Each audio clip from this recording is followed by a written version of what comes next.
were pioneers too. Like the waka who came before us, we came in search of new lands and new opportunities. We found on this floating land at the end of the ocean a new home, vast and wild.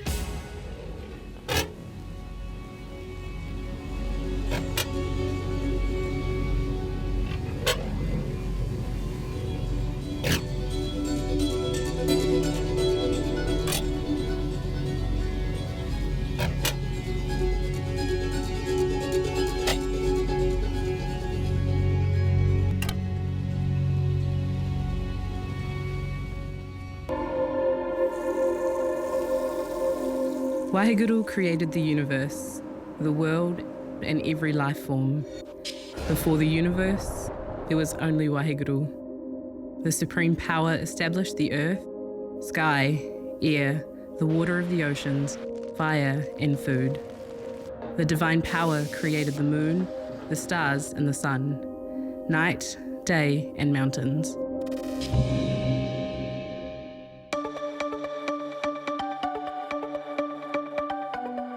So the earliest migration of Punjabis that we have on record is 1890. A gentleman known as Fuman Singh Gill.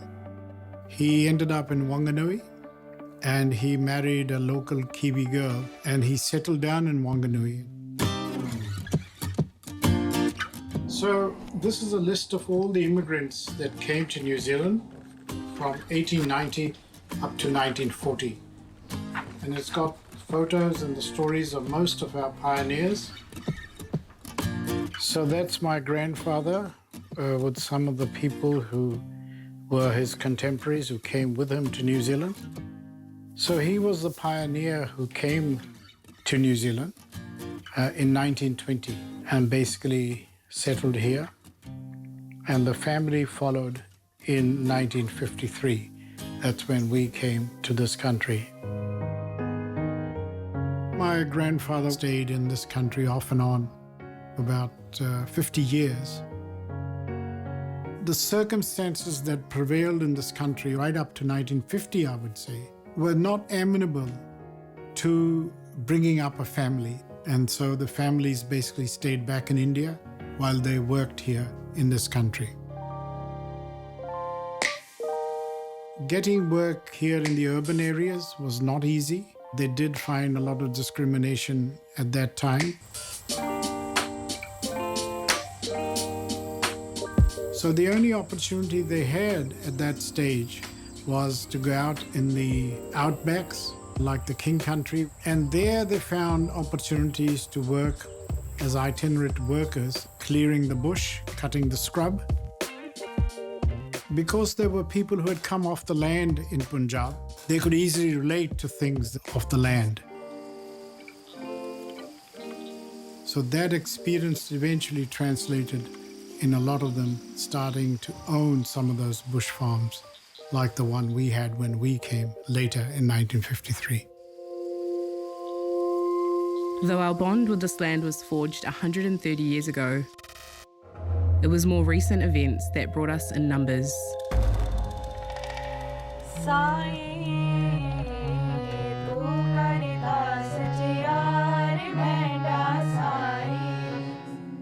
It is a story often endured by immigrant populations of persecution, violence, and voicelessness. I am the oldest daughter of immigrant parents. My nana was originally born in what is now known as Pakistan, and she was about 10 when the partition happened between Pakistan and India.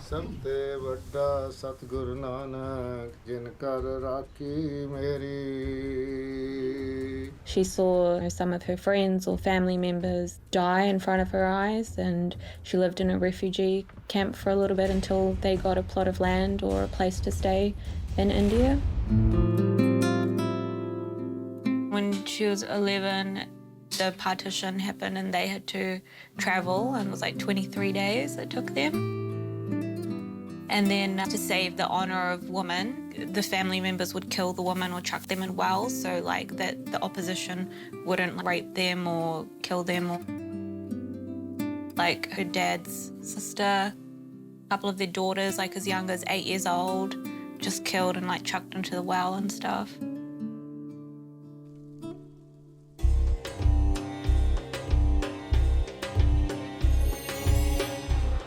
Kia ora New Zealand, मैं हाँ थोड़ा दोस्त ते host Parminder अज बाद दोपहर विशेष programme दे लैके थोड़ी सेवा च हाज़र हाँ। न्यूजीलैंड च वसे पंजाबियां दे बारे बहुत सारियां चर्चावां चलदियां रहिंदियां ने। इन्हां चर्चावां उत्ते भी गल करांगे।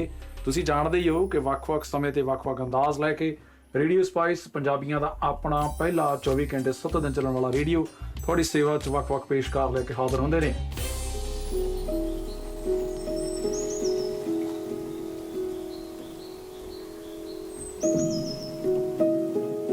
I never thought about leaving my motherland, but I have been tortured twice after that 1984 era as a Sikh youth.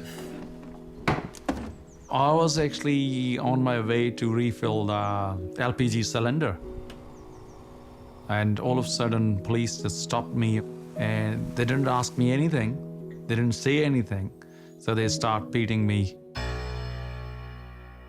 They actually beated me without any reason because I was sick. And then second time, they just picked me up from my room in a student hostel. They just blindfolded my eyes and took me to an unknown place and they start beating me.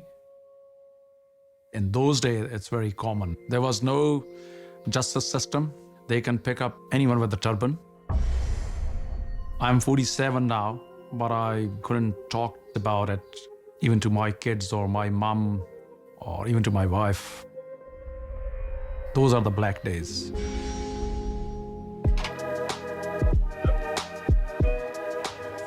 So how's business? Diwali was good? Oh. Tired, eh? Most of us, we are economic migrant and also belongs to a minority community. You have to start from scratch. And when I came in the country, my first job was in an alloy wheel plant in Viri. But I used to work 12 hours each day. It's like 4 days on, 4 days off. During my 4 days off, I used to drive taxis. Sometimes, after I work as a taxi driver on Saturday night till 5 a.m., just come home, have a shower, and go straight to my next job. It wasn't easy in the beginning.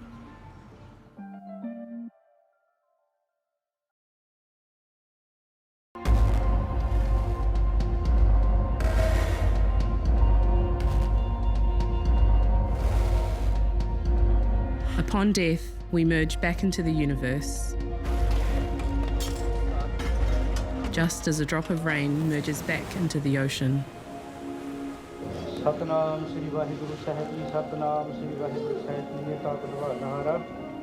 The Gurdwara to us is as the marae is to the tangata whenua. It is a shelter to all who need it, a hot meal to all who are hungry, and a quiet spot in an otherwise noisy world. It is the essence of who we are. It is our meeting place, our tūranga waiwai. In the early stages of pioneering, deaths was another challenge.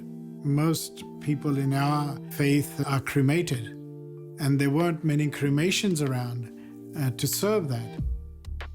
As people got established in their farms, there were incidences where people were actually cremated as per our rituals back in the old country. With a wooden pyre, the bodies are placed on it and then covered with the pyre and then lit up. When the neighbor farms found out a cremation had taken place next door to them, they went to the authorities. In the Waikato, we had quite a few families now. Then the issue of identity also arose.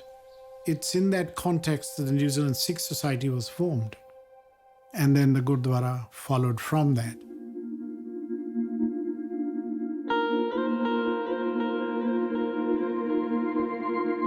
राग ਧਨਾਸਰੀ ਮਹਲਾ ਪਹਿਲਾ ਗगन मैं थाल राव चंद दीपक बने तार का मंडल जनक मोती धूप मन आन लो पवन चवरो करे सगल बनराय फुलंत ज्योति.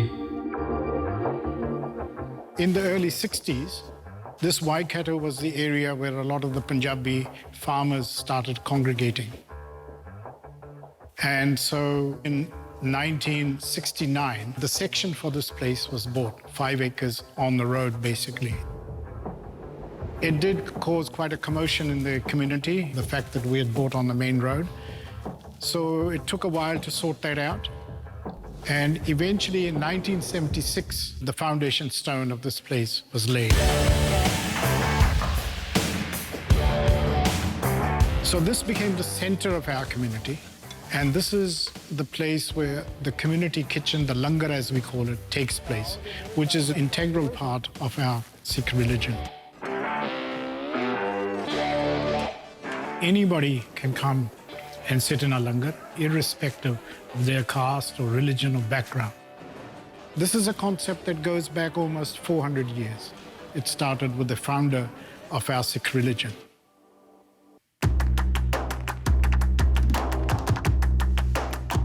Go back to where you came from. You don't belong here. Terrorists. Turban is as much part of our identity as moko is to Māori. To me, turban is actually my mark of respect, my kaitiaki from generation to generation as a Sikh.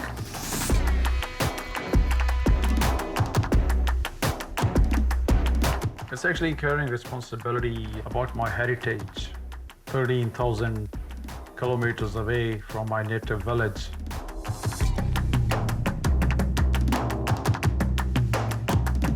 We are here to maintain our different appearance and still serving the humanity. Google ਦੇ ਬਹੁਤ ਸਾਰੇ ਮਰੀਜ਼ ਨੇ ਔਰ ਉਹਨੂੰ ਲੈ ਕੇ ਸਾਡਾ ਜਿਹੜਾ ਪੈਸੀਫਿਕ ਆਈਲੈਂਡਰ ਕਮਿਊਨਿਟੀ ਦੇ ਉੱਤੇ ਪਹਿਲਾਂ DHB ਯਾਨੀ ਡਿਸਟ੍ਰਿਕਟ ਹੈਲਥ ਬੋਰਡ ਨੇ ਬਹੁਤ ਸਾਰੇ statistics ਜਾਂ ਅੰਕੜੇ ਜਾਰੀ ਕੀਤੇ ਸਨ.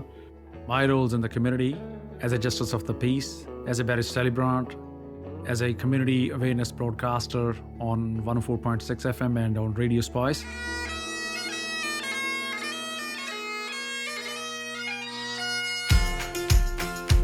And on top of that, since April 2016, I've been nominated by the community as a district advisor to the Commander of Police in Counties Manukau District. I won't be getting this kind of mana in India because I'm from minority community. Back in India, I used to work only with the Indians, but in here, I have to work like hundreds of different ethnic background people. So I have to know their cultural values, their core values. Kia ora. Ko shivalik te maunga. Ko bias te awa. Ko Air India te waka. Ko Dashmesh Darbar te marae. I tūtaki a hoki paminda I te taurua manu ngahuru marima. Ana I te whakawhiti kōrero māua e pāna ki te painga o te reo Māori. Ko Punjabi te iwi. Ko Parminder Ahu. Ka pai anō. Mō te motu whānui, mō ngā tāngata katoa, nāku pēr I whakatō te kākano ki roto I aia ki te whai te reo Māori. Kia pai ake pēr tōna ao, no reira I te taurua manu ngahuru mā whitu. He kai a koa hau I te wharewananga o Awanui Ārangi, ana ka toro mai a paminda hei tauira I tōku taha, ana ka tīmata ia ki te aku I te reo. Ko te mea nui pēr I roto I taua momo. Ko te kai ngākau o te tangata nei, ki tō tātou ao, aha koa he ini ana, aha koa no ngā motu, no ngā mautere o te ao, I pai mai ia ki tō tātou ao Māori. Nā kona pēr I whānui ai tana tirohanga. Ki te ao, o tira kia ngai tātou te iwi Māori. We, the children of immigrants, are of two worlds now. Our identities forged from two cultures, both and neither.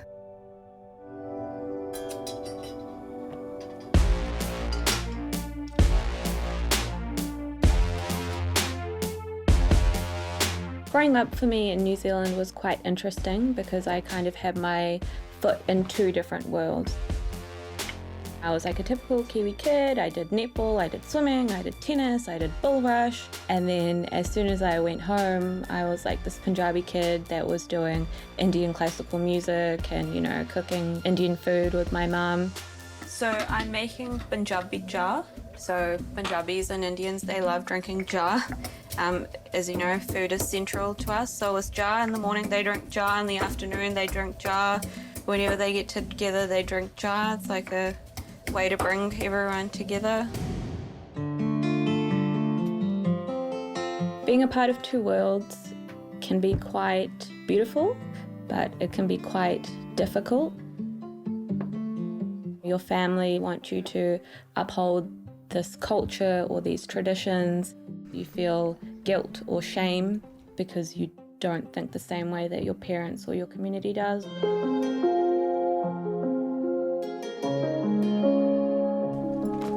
In primary school, I would go with my mum or dad to the bank and I would be the translator between the bank teller and my mum or dad. Kind of feel like you missed out on a childhood a little bit because you had to help out your parents adapt to this new life.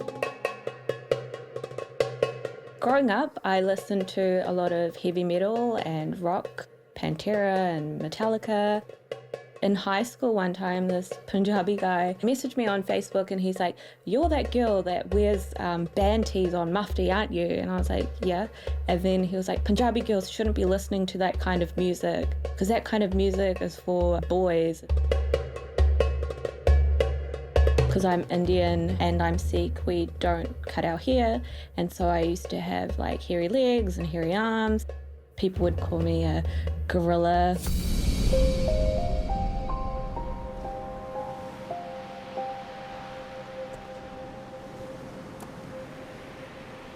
Although I had a supportive family, sometimes I felt like I couldn't open up to them because my parents were always busy, they were always working, the typical immigrant parents.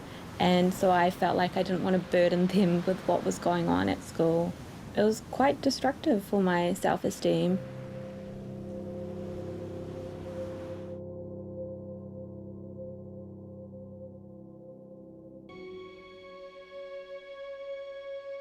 From woman, man is born.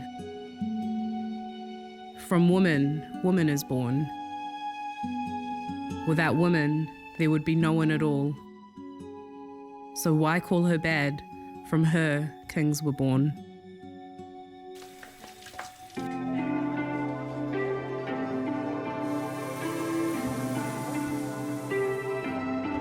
I have been very lucky that I was surrounded by very strong women. I had a very strong community, and we like to joke in our family that it's a matriarchy, not a patriarchy, because they're the shot callers, and even though sometimes their husbands may say one thing, they really taught me how to stand up for myself and, you know, kind of do what I want.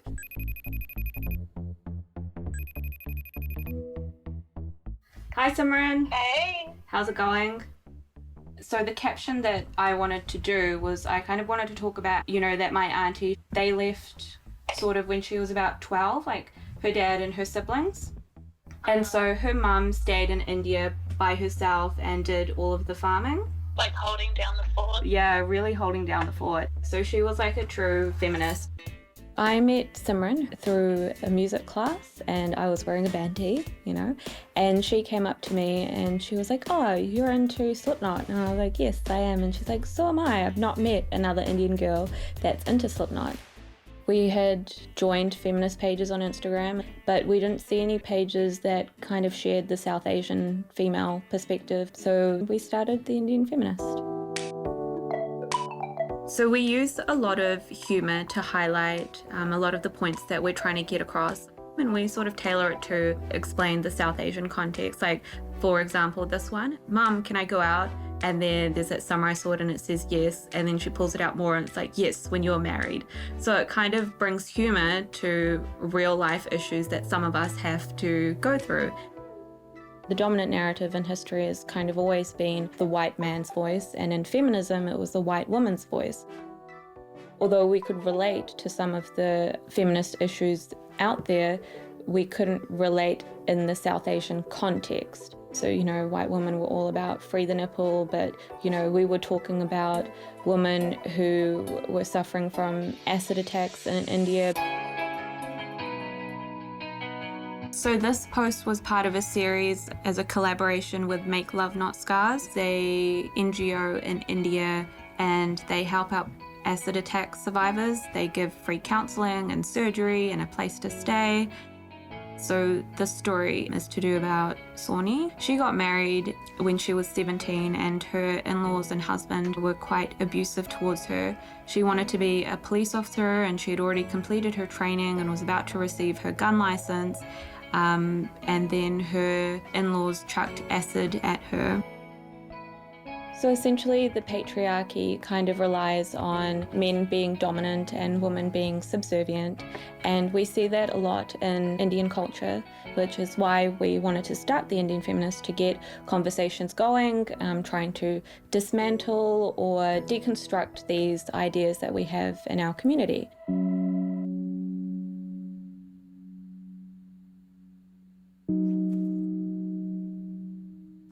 I come from a really strong line of feminism, and it's very prominent in my religion. Even in Sikh, there were a lot of female warriors. I'm actually named after one, Bibi Harsharan Kaur. She was like one of the last fighters in a battle.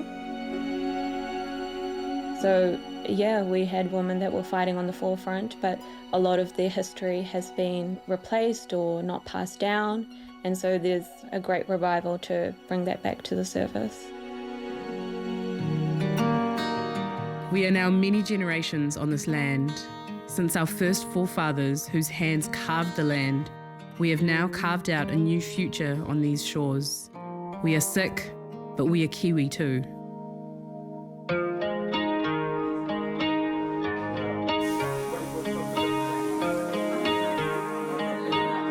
My daughter's name is Isha Singh, and this is her birthday actually. So she's 19.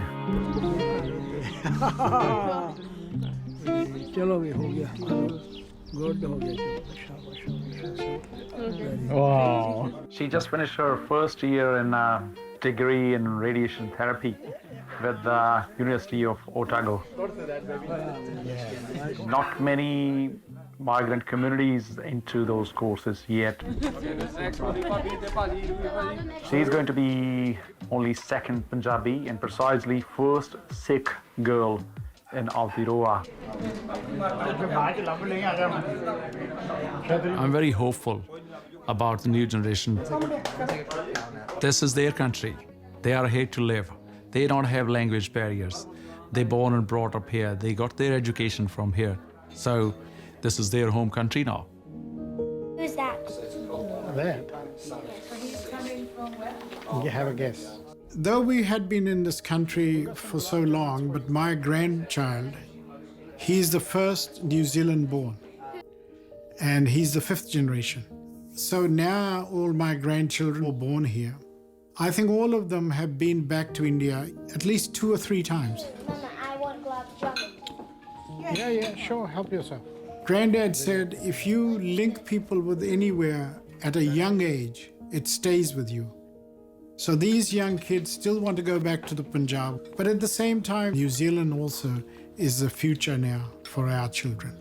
And I think the environment in which they are growing up, a multicultural, I think is very empowering both for New Zealand and for these young kids who are going to be the new New Zealanders.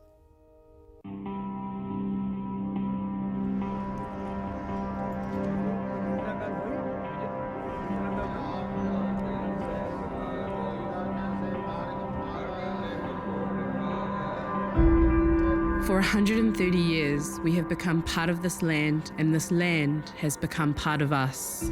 Nanak बिन सतगुर सेवे मोख न पाए पौड़ी सतगुर जिने ते आया से कर सवाई सतगुर जिने. As the cities and towns have risen from the soil our ancestors helped to cultivate, our connection to this place has also grown. Good to see you. Watching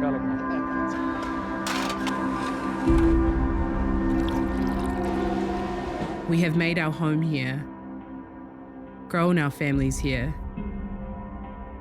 and stand on the shoulders of giants who have gone before us.